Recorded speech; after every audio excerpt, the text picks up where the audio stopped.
Welcome to the Highlands of Costa Rica. I'm here in one of my favorite spots, the Savegre Valley. And over the next couple days, we're going to be looking at the wildlife and the beautiful landscapes that are here in this part of Costa Rica. We're at elevation, so the temperatures are cooler. It's about 18 degrees Celsius, 65 Fahrenheit. So I'm enjoying the welcome relief from the hot weather where I live. And I'm also enjoying seeing so many species of endemic birds. Up here in the highlands, around half of Costa Rica's 107 endemic bird species can be found. Here, I'm looking forward to seeing several species of endemic hummingbirds, some silky flycatchers, as well as just in general, taking in the views up here. It's very relaxing listening to the Savegre River here behind me as it runs along the edge of this eco-lodge. Coincidentally, this eco-lodge, it's named after the river and it's been here for 50 years now. It's something I really find fascinating about this place is how it shows the transition that Costa Rica has made over the last 50 years.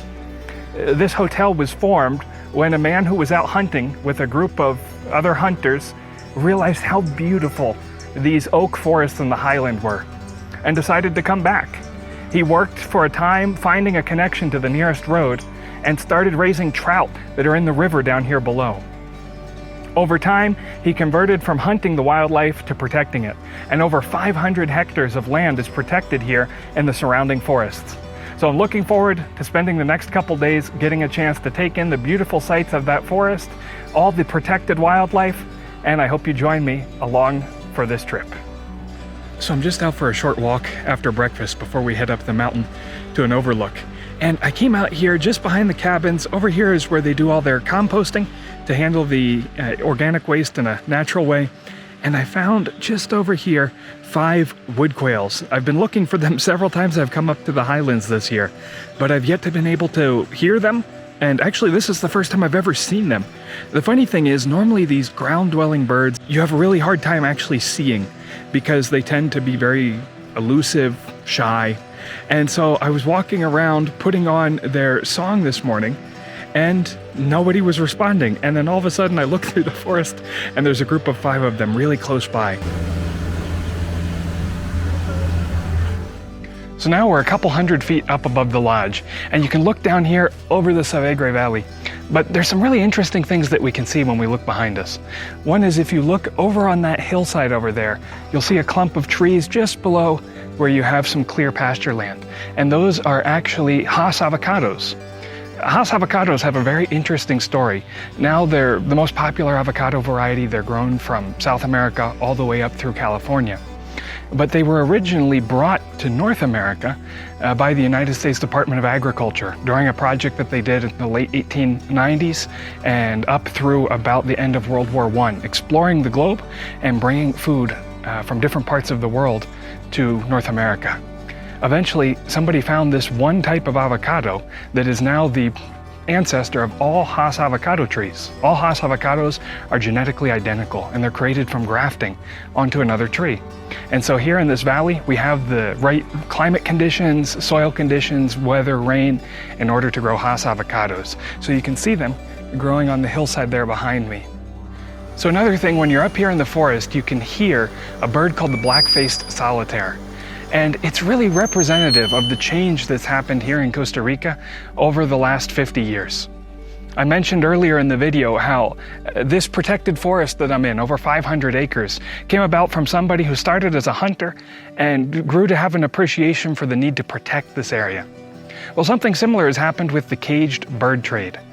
For a long time, birds like this black-faced solitaire that has a beautiful call, and other birds that were colorful, like quetzals, scarlet macaws, were trapped and put in cages as a status symbol for different locals to have to show off to their neighbors or to appreciate their song.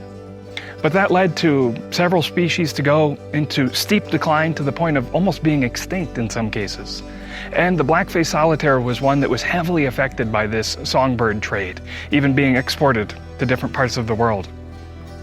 Fortunately now, Costa Rica has completely outlawed the practice of keeping wild animals as pets. And many of these animals have started to recover their populations. And it's because of that that we're hearing not just one, but several of these beautiful birds calling here in the forest behind me. As we climb in elevation, you'll notice that the forest begins to change. And not just the temperature and the species you'll see, but even the structure of the forest.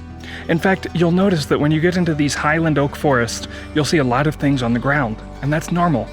Fallen trunks, fallen trees, branches.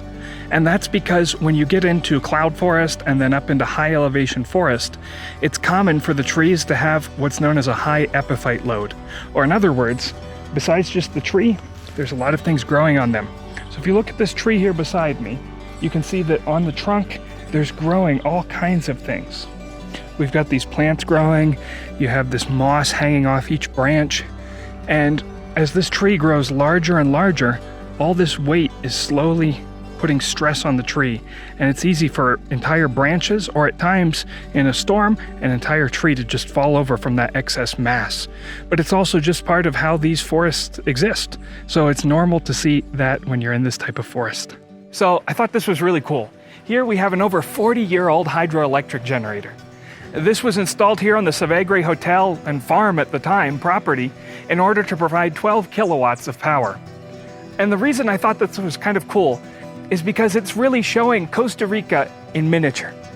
Today, over 95% of Costa Rica's electric power comes from renewable sources, and the most significant one being hydroelectric energy. The reason has a lot to do with Costa Rica's geography.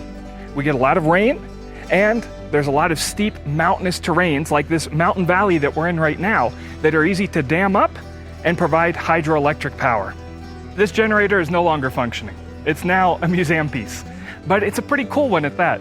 So right here by the reception desk and the hummingbird feeders, you can check out this old piece of Costa Rican highland history. Finishing up the trip, you can see that I'm here under roof because we're getting a good bit of rain right now. And it's common here in the Highlands. You don't get this level of plant diversity and also all those epiphytes that are growing on trees. They get their moisture from the air and from rain. And so it's quite common to have rainy days, rainy afternoons especially in the Highlands. But it's a great time to kick back, relax. I'm looking out at the view of the beautiful gardens here around me. You can see the clouds in different layers through the mountains on the other side of the valley here. And just have absolutely enjoyed our weekend trip here with family up to the Savegre Hotel. And to end this video, I never really know how to end these things because you just enjoy it so much. I just wanted to share some clips of the best wildlife that we got to see over the last few days. And thanks so much for watching the video.